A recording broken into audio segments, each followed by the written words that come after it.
this rhetoric playing out in Bangladesh and yeah.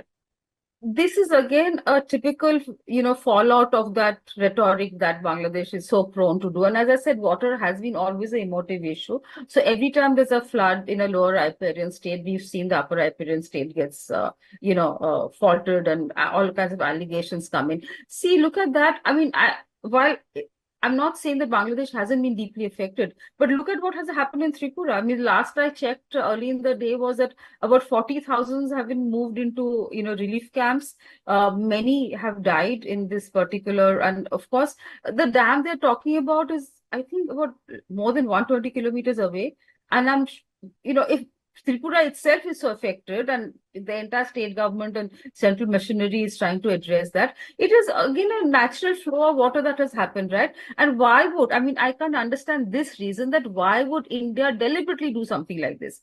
How is it in India's case to cause pain and, anguish to Bangladesh, especially in a time when they're facing so many challenges? So this is again, there's a popular need to kind of ramp up these feelings. And I don't know why. I really thought 5th August would mean that Bangladesh would break out of that.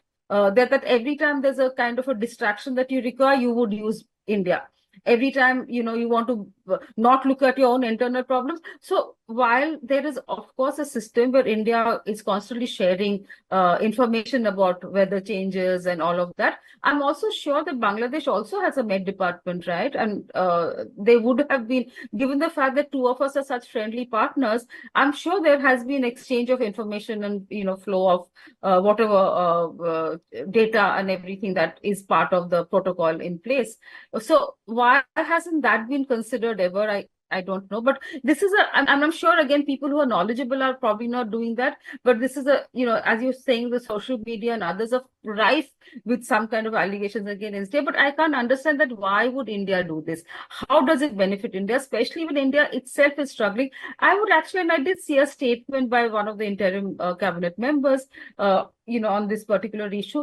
I would really think that they could have, or maybe India, I'm sure, has seen that how we can actually address it. In South Asia now, everybody accepts the position of India as a first responder, right? In many of these humanitarian disaster events, India is the first one to go in there with whatever capacity they have. And I'm sure if required, India would definitely do that for Bangladesh. It's a close partner for us.